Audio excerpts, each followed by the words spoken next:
when last we left our party. Hello, my name is Phillipe. Pleasure to meet you. And your name, madam? You may call me Yaga. It's a pleasure. My name is Philip. Correct me if I'm wrong. Did we all get the same missive? Thank you for your interest. I look forward to working with you all. However, there is a slight catch. As your to-be employer, I must be sure you're up to the task at hand. So I've created a small series of tests to guarantee that you're the right people for the job. I'm waiting for you in the sewers of Tayvale. There is a candlelight passageway.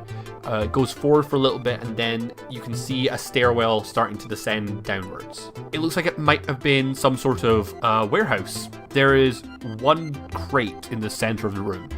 It's obviously different from the rest. It looks a little bit more recent. I mean, I'll just open the box. The stained glass windows slowly pop out of their frame and create two loose humanoid figures. As he avoids that last attack, he's just going to lunge in on the rebound of it and just take a long swipe. When it dies, some of the glass is still around, like the shards all around, begin to kind of like tremble a little bit, and they kind of shoot together near your feet, creating a red, perfect sphere of glass. I think he goes and scoops up the glass plate that's at his feet.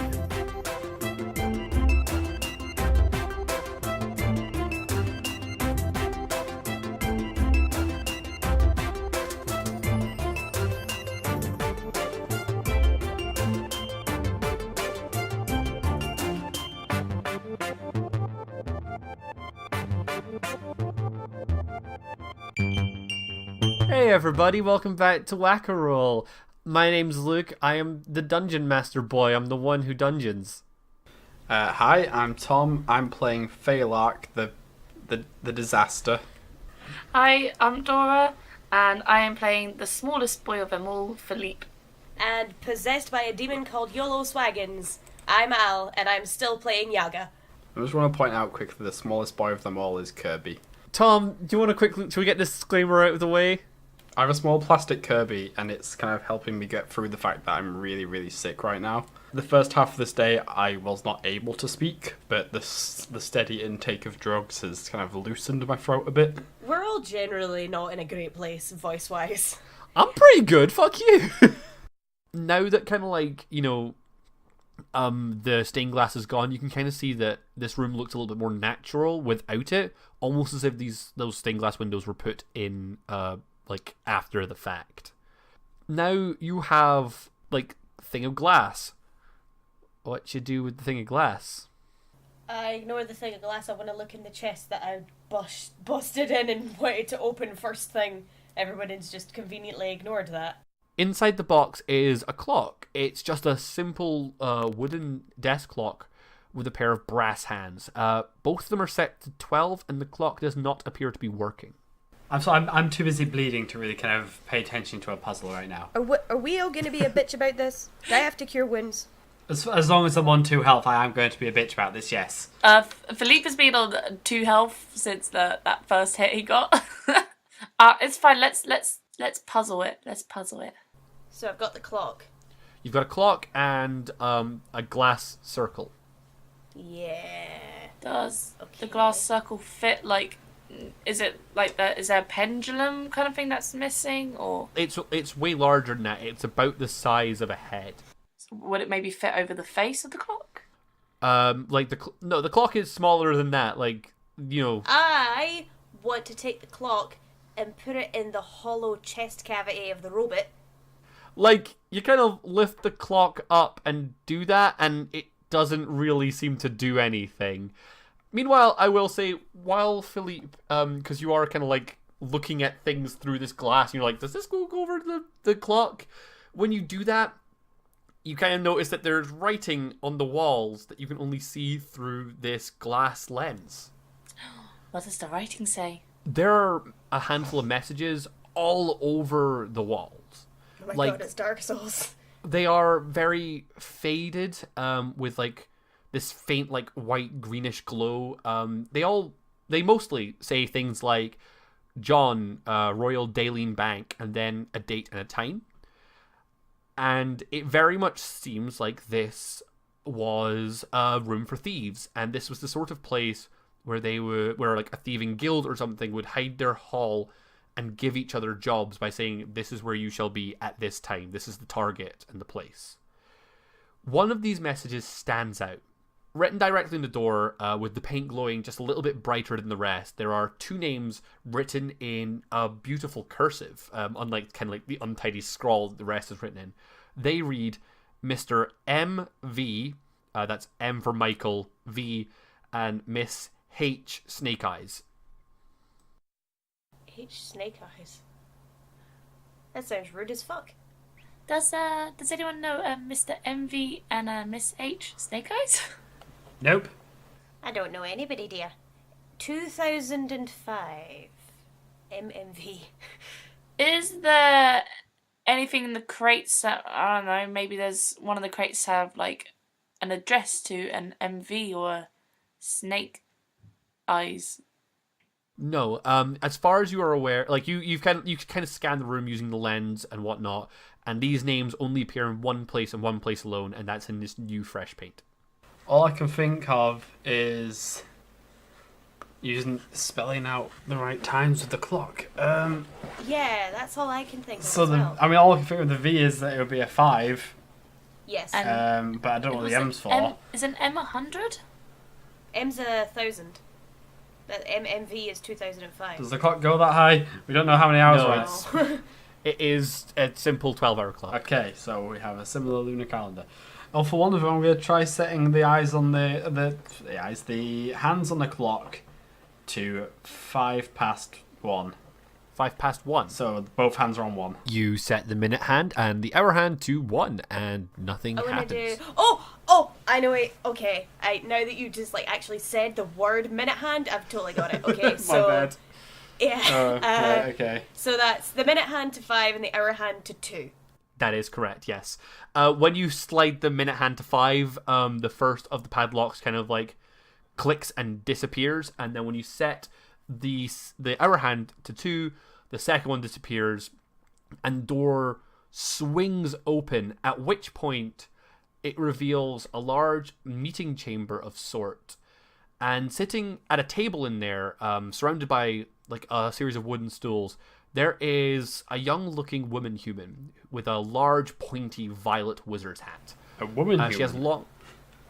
Did I say woman human? A woman human. And can we see her alignment as well? Oh, I hate you. What if we look through the special glass lens? Can we see her alignment then? I don't want to raise that goof, but I also want to retake the line if I said woman human.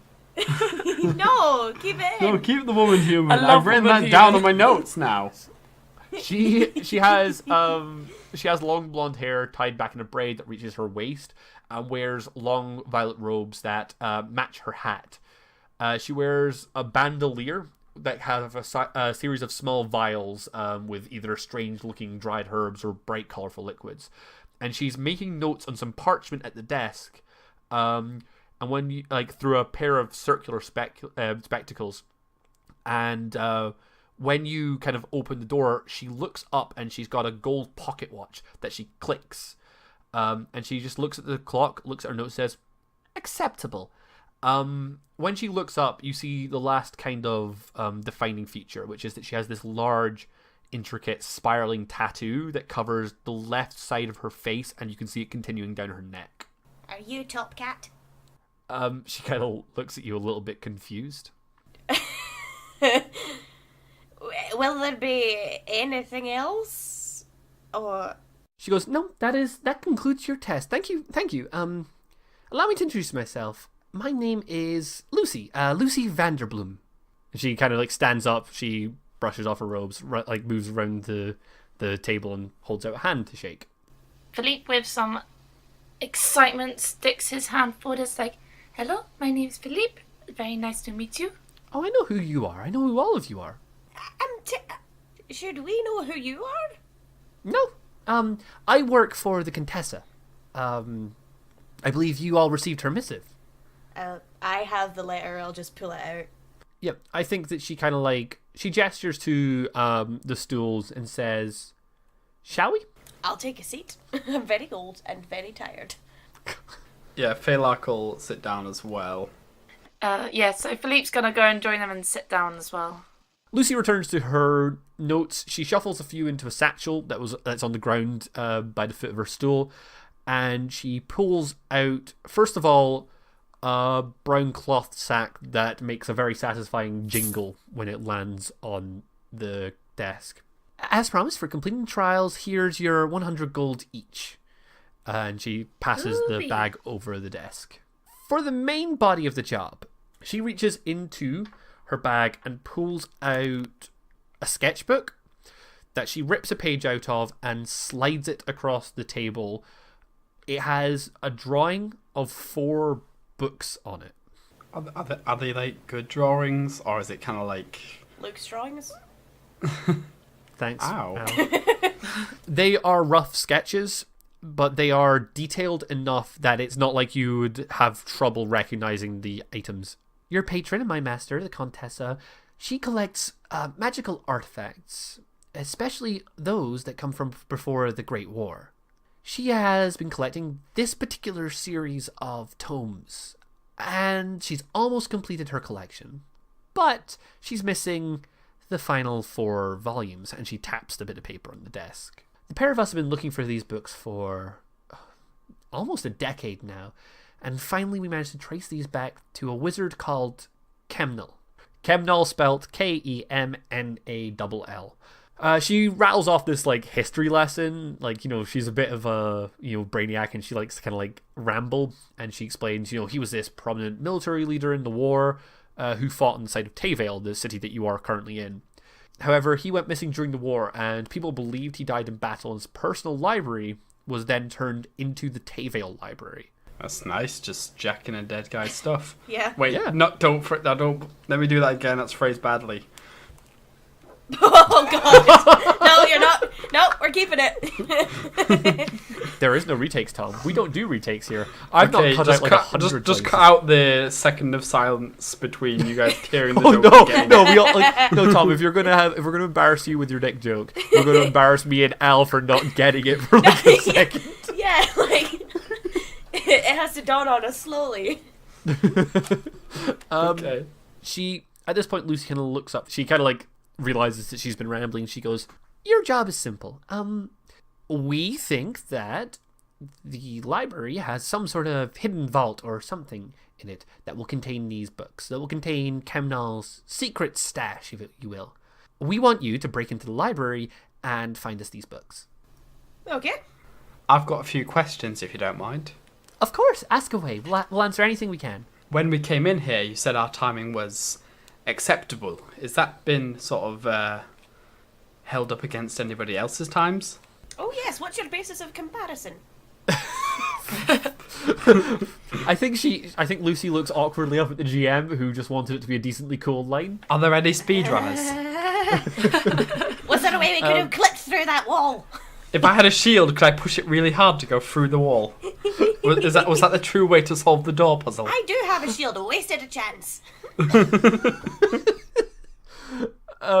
She says, no, there's no frame of reference, but we assumed that a challenge of this sort of caliber would be solved in a set amount of time. We did some equations. You know how math works. Nope. Okay, but like, how good do we come into this? Like, are we like upper 60%? What grade? Are there people that have been conscripted to do this job before that were not acceptable? Tell me I did well. Tell me I'm good. Tell me I'm good. Tell me I'm good. Can I have a sticker? She just looks at Phalark and says, "You did great, Phalark. Thank you. And the rest of you too." But me mostest, yeah. You can let them know, it's alright, they understand.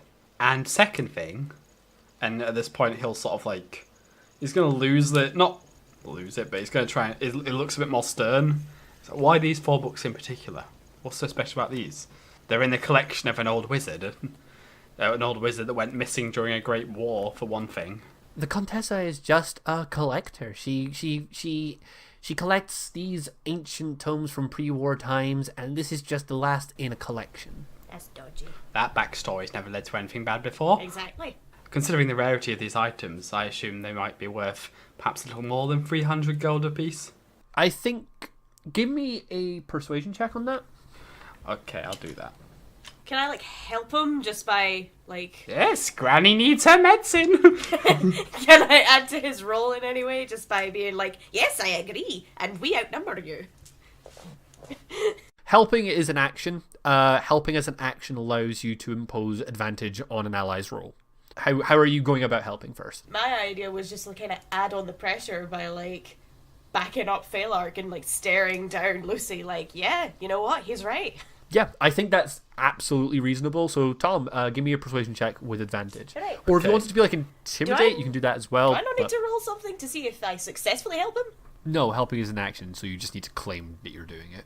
Alright then. Oh, that's nice. I like teamwork. Hooray. Okay, with my advantage, that's 14. I think she's taken aback, like, you know, it's one apprentice against, you know, we have a sorcerer and a painter and a druid in the room, all except maybe Phillipe looking like they've I got like more. how it's like sorcerer, druid, painter. She sees like that she's like out experienced, and she kind of looks a little sheepish, and she says, well, you're not wrong, but and she kind of like scratches the back of her head a little bit, and she's like, So they are worth more. I mean, of course they are. They're ancient magical. She takes a deep breath and says, they're written in a pre-war arcane tongue. It is long forgotten. These books are worthless to most. The Contessa can read them. She's one of maybe 2 or 3 people in Suchao that can. Most doesn't matter. I don't care about how much people that can't read the books are willing to pay for them. The point is, we've got one person who wants them. Somebody who can set up an elaborate scheme of gathering people, setting up strange traps and things.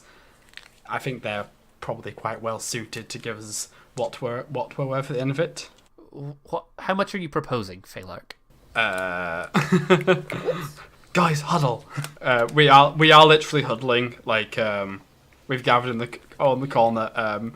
I feel like, oh no, Philippe's really short though. Are we on our knees or are we lifting him up?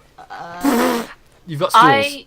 I like to imagine that Phillipe has his arms like on his shoulders, so he's sort of like just dangling, like his feet just like hanging down. Okay, we're supporting him. Okay. What do we think about this? Boost the price to 500. 500. That's a good start. Any raise on there, Phillipe? As long as I have enough money for some candy, I'm happy. Oh, you precious little bastard. Let's go with that then. Righto. Everybody break! So yes, we all turn around, raising his chin up, just 500 each. Lucy, kind of, like, her eyes widen. It's like a moment of panic, and like you can kind of see her looking around, like she doesn't know. I don't think she knows how much she can go to, and she kind of goes, 400. 400? 400. 500. I'm pretty stuck on this. 550. What? I think I can go as high as 450. Sorry, Did you say 550? Yes. Philippe's way of haggling is. Luke's clearly trying to create like a little cinnamon roll character or something, and we're bullying them. That's what you do. I think I can go as high as 450. I really think that might be as high as I can go. So your maximum is 950? No, excuse me. What is maths? Yeah, 1350 rather than just a straight 1500. That seems a bit like splitting hairs. Seems like more effort than it is worth. You may as well just go up to the whole amount. Okay, fine. 500 goes ahead. Hooray. We have a deal. We don't have a deal. We're gonna get fucking cheated at the end of this, lads. I know it. I know, but we'll go along with it for now because it's the plot. Yes. Well, you have a deal, young lady. She nods in agreement, a little bit reluctantly, but still does, and she pulls out a series of bits of paper that are instantly recognizable as blueprints. The first is a blueprint of the library that I will provide you all with in a second. I've got a map. Then there are 4 more drawings, each one with one of the books in a little bit more detail. They are these thick leather-bound tomes. Each leather is dyed a different color. One of them is purple, one green, one yellow, and one white. And each one of them has some sort of intricate symbol etched into the leather covered, which should make it quite easy to find among a shelf when you do, get to that point. This is the GM's nice way of saying, don't investigate every bookshelf you see in a library, Aw. please. I'm going to tell you when I find them. Does this library run on the Dewey Decimal System? Oh my god. Yes. What? Oh, thank God.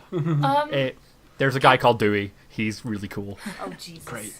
Given that Philippe probably often goes to like things like libraries and museums, is there any chance that he might recognise the symbol if he's like been pondering about in books to see if there's anything he could copy from that?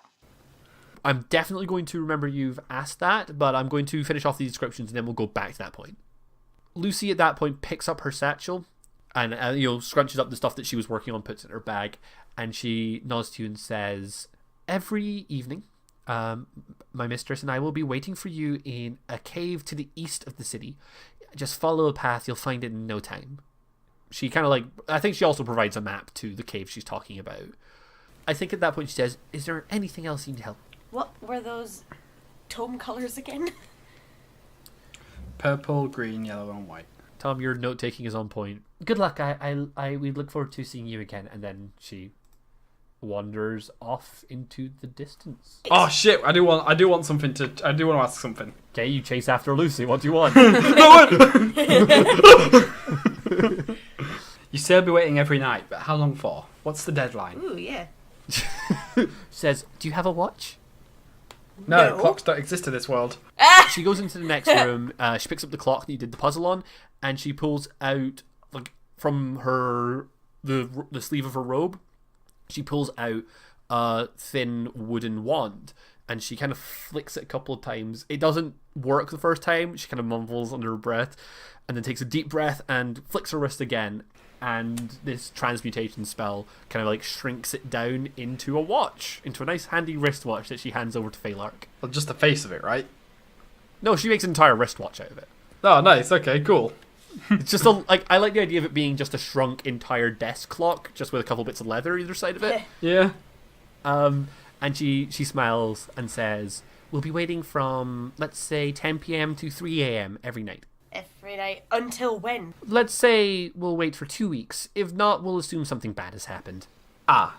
I didn't Helpful. mean that as harshly as it sounded. I'm really sorry. I think you've got a tone problem, dear. On your way now. Bye-bye. Thanks for the accessory, by the way. I love it. Love it! Love it! So I've provided the players with a little very basic map. The Tayvale City Library has 2 floors, and apart from the stacks which take up the most of the building, there are 4 rooms of particular interest. On the bottom floor to the left, there is a main office, and to the right of that floor, there is archives. There are archives. On the top floor, which is kind of like a balcony, kind of leaning out over the bottom floor, there is an ancient tome section to the right-hand side of it, and to the left-hand side, there is a small gallery, which is just used for a personal collection of art. Now, Philippe, could you please give me a history check? Yes. Oh. That is a whole 6. Okay. You are looking at these symbols on the tomes, and you don't recognize them by sight or by meaning. It's not like you are looking at them going, oh yeah, that one means this, that one means that. Yeah. But I think maybe Philippe's hand starts to twitch a little bit, and maybe just on his thigh or something like that, he traces the symbols, and that movement is really familiar. Can I potentially search through any of the papers that I have on hand? Because you know how Philippe Holt keeps all his sketches on hand. Okay, yeah. I think that as we're moving on in the podcast, this cannot be a bailout for every situation, but I definitely think that right now this works. Yeah. You start, I think maybe the other 2 watch as Philippe just starts pulling scraps of paper out, opening it, shaking his head, tossing it aside, until you find a selection of bits of paper that you recognize from tracing at the Tayvale Library Gallery. At which point you find a sketch of a man. It's of an old man with like ash grey hair and a long shaggy beard, wearing traditional wizard's robes. I think there's never been any indication that he was a wizard, but you've always just assumed by the way he dresses and looks. Maybe he's just like dressing for the job he wants, not the job he has. Yeah. A lot of your drawing focuses on the wizard himself, the drawing of the man, the like life drawing, whatever that's called. However, you have roughly traced in bits of the background, and he was posing with a table beside him. On that table is a stack of 5 books, and 4 of those books you have roughly traced a series of sigils on that match the ones on the bit of paper. So there's a 5th book. Well, she might already have the 5th book. She may, or maybe she doesn't know about it. Well, We'll be willing to pay more for it if we do find it. In the sketch, is there any indication on like, is there any sort of signs of the Dewey system? The Dewey Decimal System is Dewey the Decimals. system. Yeah. Are there any faint scribblings of any Dewey Decimal markings on the other books? No, this painting of Kemnel is a pre-war painting, so it'll be before that system was placed. In this universe, it's called the Dewey Decimal System because a librarian that we're yet to meet is called Dewey, and I'm assuming he invented it. Probably, yeah. He's like the one taking credit for it. It was Kendall all along. Sorry, we're coming up with a lot of like backstory for this one joke character who's probably never going to show up. We're in the law. The wiki's going to love it when we have that. Now, while we were doing that, Al, you rolled a 20 in a history I check. sure did. You also recognize these symbols. I think that Yaga has showed them to you before. The Yaga that trained you. Ooh. She was this ancient woman, like as all Yagas wind up being. They're old and wizened hags, and there was a day that she was teaching you history. She was talking to you about the history of the world, and sure enough, these books are about the 4 main cities of Suchao. The purple one, the sigil on that is like Old Tongue for Daylene. The green one is Old Tongue for Tayvale. The yellow one is Old Tongue for Aegir, the city in the desert. And then the white one is the Old Tongue for the city Braystone, which is the city that was destroyed during that war. Ooh. So there's nothing there about the 5th one, though. There are no markings on the 5th book in Philippe's drawing. Mm-hmm. Okay. But again, the background in Philippe's drawing is a rough sketch. Yeah. Okay. So we don't get colour or anything from it. No. No. Okay. All right then. Perhaps obviously we're going to be stealing these in a short while, but perhaps we could just go in as visitors first. Yes. And Have a recce. scout things out a bit. Are we taking our wee boy out? Taking him out, like killing him? You gotta kill Don't me. scare Philippe. Don't talk about him like he's not here, Phelark. Yaga, don't even joke. Oh my god. Philippe knows more about this area than the 2 of you combined. And Philippe's just gonna be in a bit of a huff. Like, Fine, Philippe. We'll go to the library and not stop snacks. It's fine. Oh my god. oh. You're awfully cruel to that Wayne. He doesn't deserve it. So is the party's plan to go to the library then? Yeah, Yes. we'll visit it like in opening hours. And Yeah, we'll just just go as visitors. like we're going to the library. So I think that we're going to cut to that scene rather than faffing around. It is middle of the night, so we'll say that you guys take a long rest, which means that you regain all your spells, abilities, and your hit points. So I think we need a bit of a rest before we take anything on, though. So should we find an inn or something? It's still the middle of the night. No need to go to an inn. You can both come to mine. We can have slumber party, make hot chocolate, plait hair, and gossip. The plait hair sounds great, but you have your own house? It is not my own house, it is my auntie's. However, she would be more than happy for me to have friends over.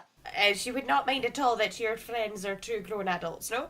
At least It shows I have friends. Oh, that's very sad. Yes, that is actually rather upsetting. Let's go and show your auntie how good you are at making friends. Go on. You're not touching my hair, though. Okay, I think that when you arrive at Auntie Lenora's, she kind of like turns almost in a bit of a huff, and she's like, I think she kind of like turns to you and she's like, Phillipe, where have you? Oh, and then when she kind of like sees the other two, she's like, Auntie, these two are my friends, and we are gonna have slumber party and light the fire and have great stories to tell. Good evening, Miss Lenora. It's a pleasure to meet you. I'm very sorry to intrude upon your house like this, dear. she takes a second to kind of like, she doesn't know what to say, and she goes, don't worry about it, I'll stick the kettle on. This And kettle. she goes, Oh yeah, like a tin kettle. Never mind. like a tin kettle. No, she turns on the socket in the wall, plugs it in, and then runs around a hamster wheel for 5 minutes. I'm just going to run the Dyson up and down the hallway quickly. Does anyone want grilled cheese? It's not a cheese toasty, you fucking reprobate. You guys want juice? I can put it through the soda stream.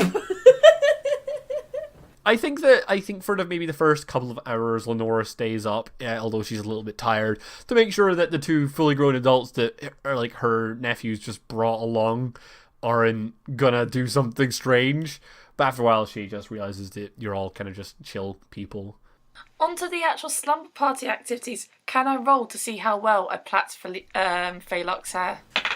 18! I rolled an 18 on my plaiting skills. It's very nice. Plat, you go out into the forest and pick up some wildflowers, and then realize that Phelaric's hair already grows wildflowers, and the GM's description is pointless. Oh. I'm doing that fishtail one. That's a plait, isn't it? Yes, it is. Yes. Yeah, I'm doing that one. Good job, little guy. Yeah, I'm glad you like it. That did not sound like Phillipe. I love how you got the bluebells to sort of interlace into the braid there. Very nicely done. It brings out your eyes, and you can make anyone swoon, but not my aunt. Oh. No! Get away!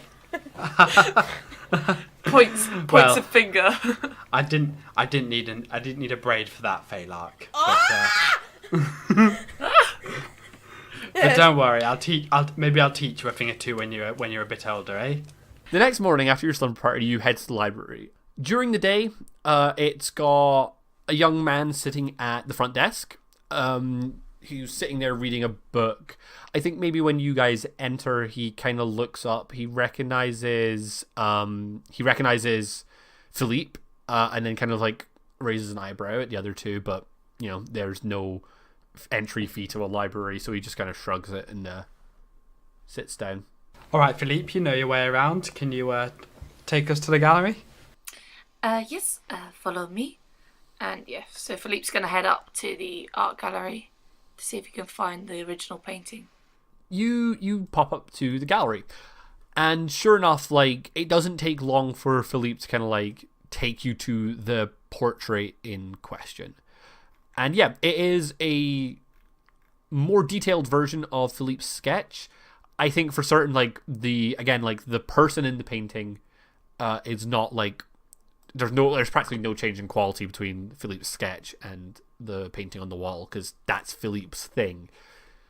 However, the background is a little bit more detailed.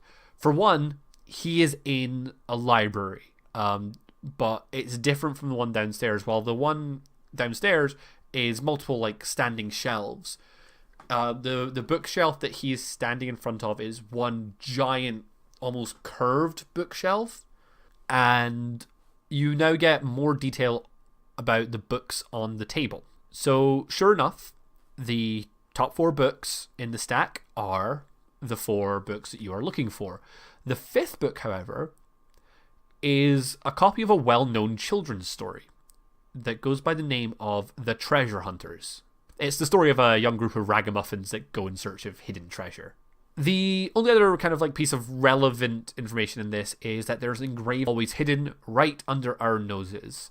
Rasmodius Chemnal 4234. So, what's under his nose on the painting? Is it like, is this area particularly busy, or?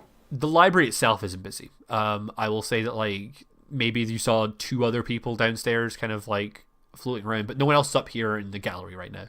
Veylark pokes just under the nose on the painting. I think that's a much smarter answer to this riddle than the one I came up with. Take inspiration because I like it. Oh, okay. To quickly explain inspiration allows players to give themselves advantage on any roll they want. It's a currency that gets given out by the GM for things that they find cool or impressive or stuff like that. And I'll try to give it out, but I constantly forget it exists. Rasmodius is the wizard from Stardew Valley. Oh, Luke! God damn.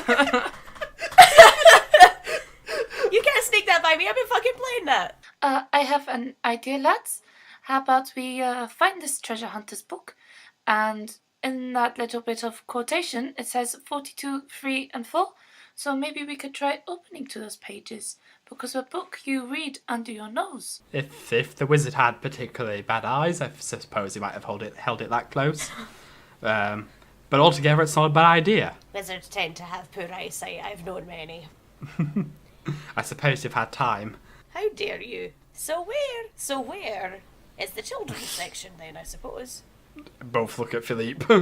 He marches right off. He knows exactly where the children's section is. He does. I think you head to the stack that is the children's section, and you peruse the titles, and the treasure hunters is not there. We're gonna have to talk to the NPC. I suppose we'll have to go back to the front desk.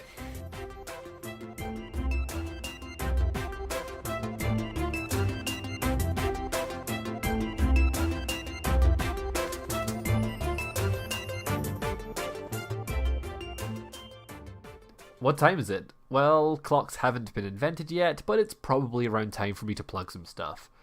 First up, some housekeeping. I completely missed the fact that Al suggested looking under the painting's nose first, and then rewarded Tom for her cleverness. Off mic, I gave Al inspiration for that as well. I just wanted to clarify that I wasn't just completely ignoring Al, it was just a little mistake on my part. With that out the way, it's time to talk about how you, yes you, can get involved with the permanent slumber party that is Whack-A-Roll. Firstly, if you are enjoying the podcast, then please consider leaving us a review on iTunes or wherever you download podcasts. Algorithms love reviews, and we want algorithms to love us. I'm just really into robots, you guys. It really takes no time at all, and it helps new podcasts get themselves off the ground. Secondly, if you want to get in touch with us, you can. We have Twitter and Instagram at Whack-A-Roll, and you can also email us at whackaroll@gmail.com. If you do, then we will name an NPC after you. There's a whole bunch of NPCs coming up in later episodes that really need names, so please get in there quick, and you could be semi-immortalized in podcast form. Ooh. Anyway, that's everything from me. I'll let you get back to the episode. You go to the front desk. I think the librarian there, he's a young tiefling man, with kind of like almost like grey to black like skin, with 3 horns at the back of his head. So kind of like they almost kind of like go upwards. He's got like black like almost dyed black hair, and it's kind of like slicked down. And he's wearing a simple cloth tunic. And he kind of looks up. Hi, what can I do for you? Sorry. It's fine. Don't pay attention to her. She has a sore throat, the poor thing. I'm terribly old and decrepit, dear. We're looking for a particular book, but we don't seem to be having much luck in finding it. We just wondered if you could do a little sort of... He sort of makes like a typing motion with his hands. I assume they have fucking... Fantasy fucking inventory systems. Yeah, he pulls out his fantasy map and... His map? No, Mac. Oh, great. Ugh, this asshole. He just kind of looks at you blankly for a second. The book is The Treasure Hunters by Fantasy Enid Blyton. I don't know who it was by. Wogan Jarth. What was Al's one? I like it more than Enid Blyton. Wogan Jarth, but that's a fake author from Elder Scrolls.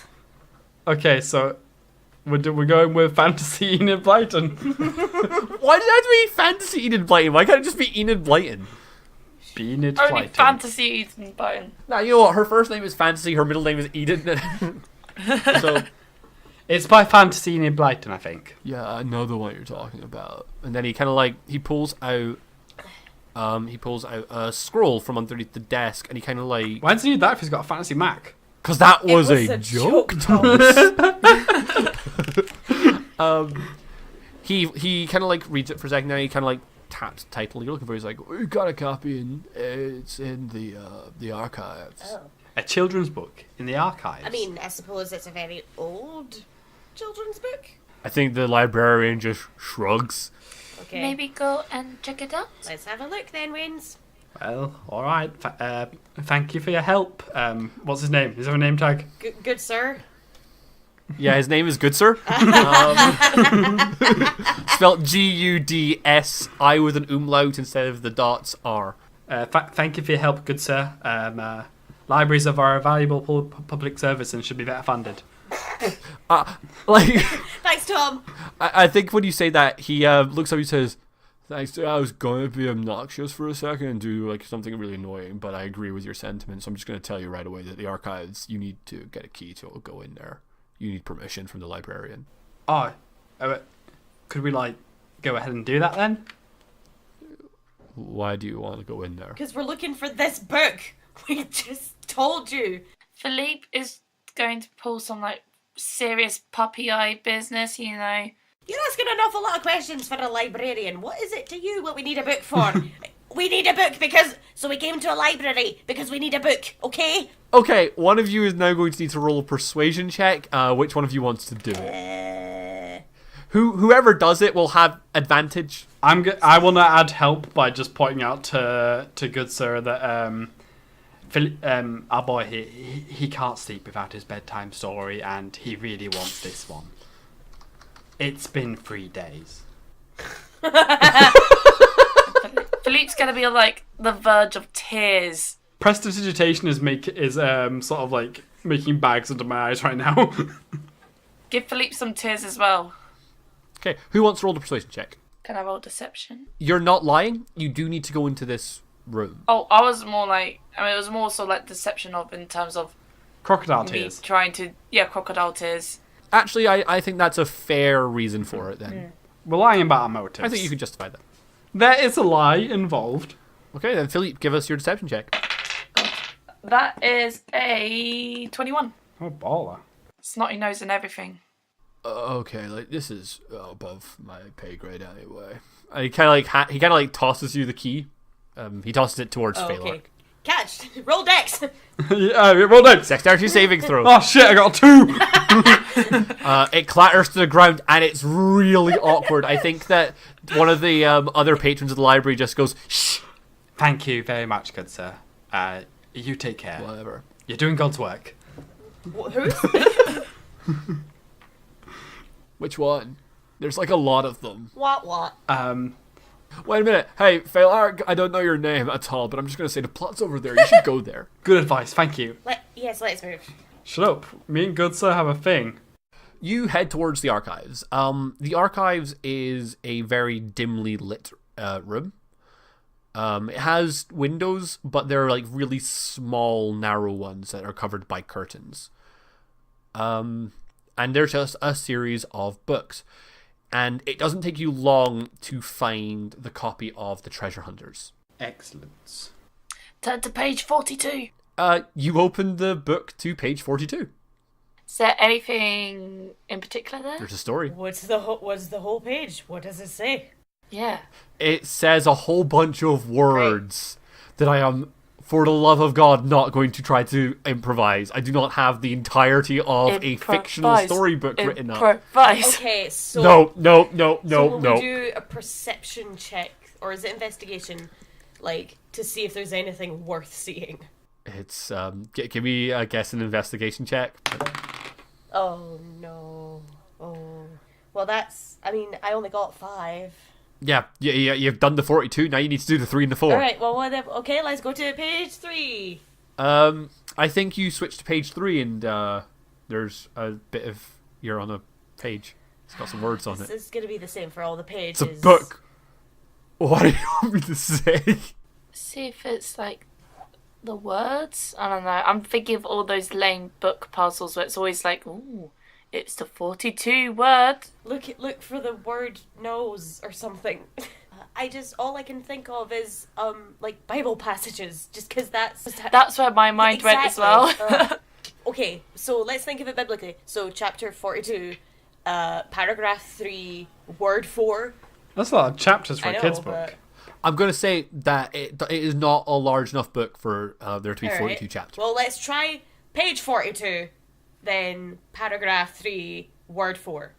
The word is portal. Ooh. Portal.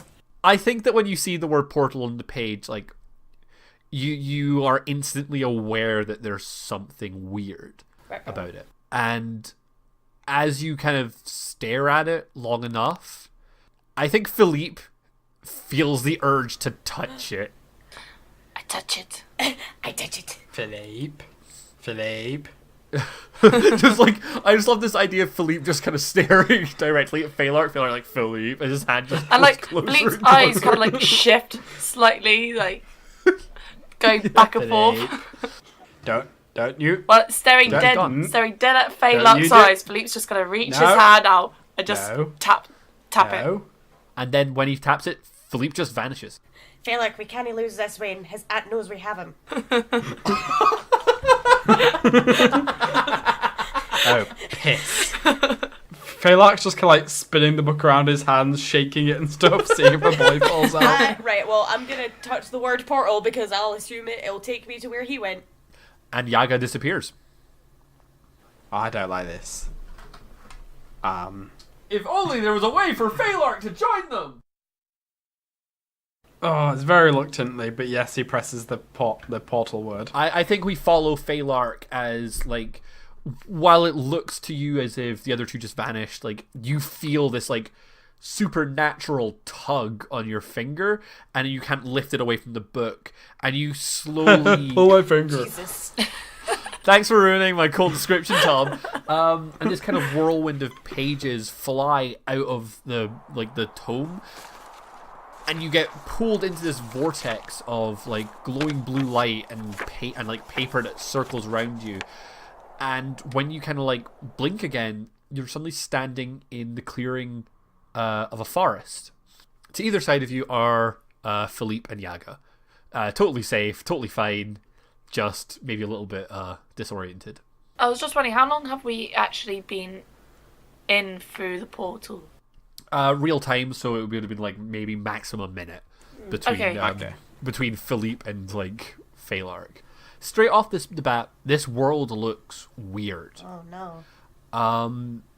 Everything seems almost a little bit too bright, and this is including like you and like your skin and such like that, and everything seems to have a strange black outline, almost as if the entire world has been drawn. Oh, we're in the book. We're like on the borderlands of some strange storybook world. Stop. There is no... Oh, that's what you said. That took a while.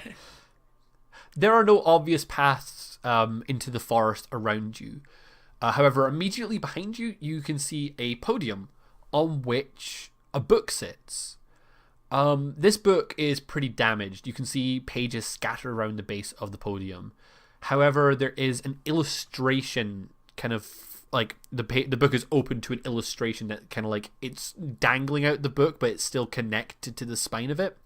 That has an illustration of very old looking but recognizable Tayvale city gates. It glows and it has a very faint, weak magical aura around it.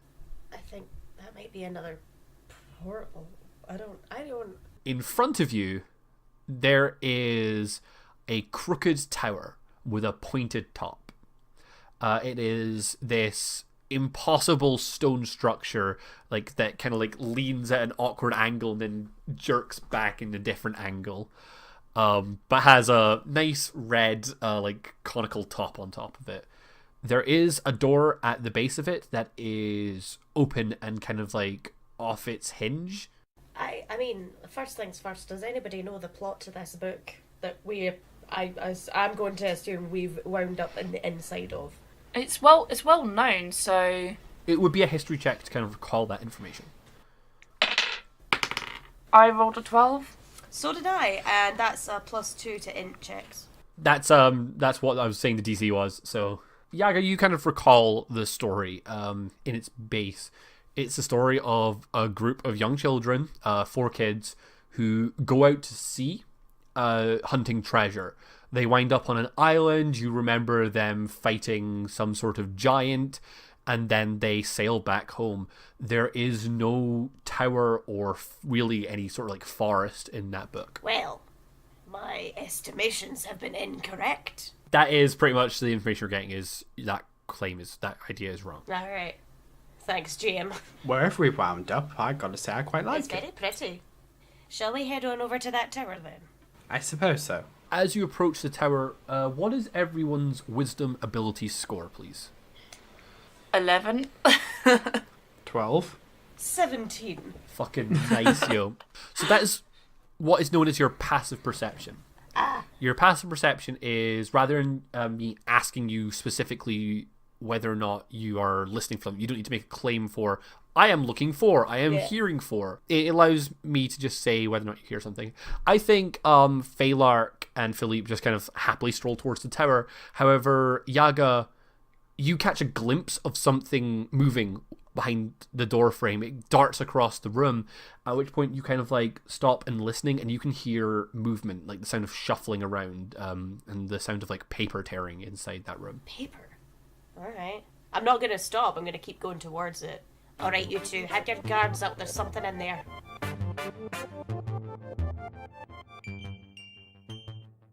Wow, what a fun time we were having.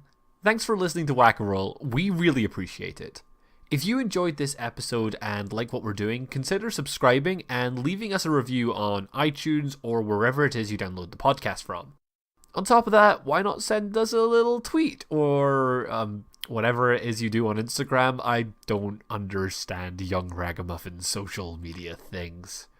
You can find us on both of those at Whack-A-Roll, and you can also drop us an email, whackaroll@gmail.com.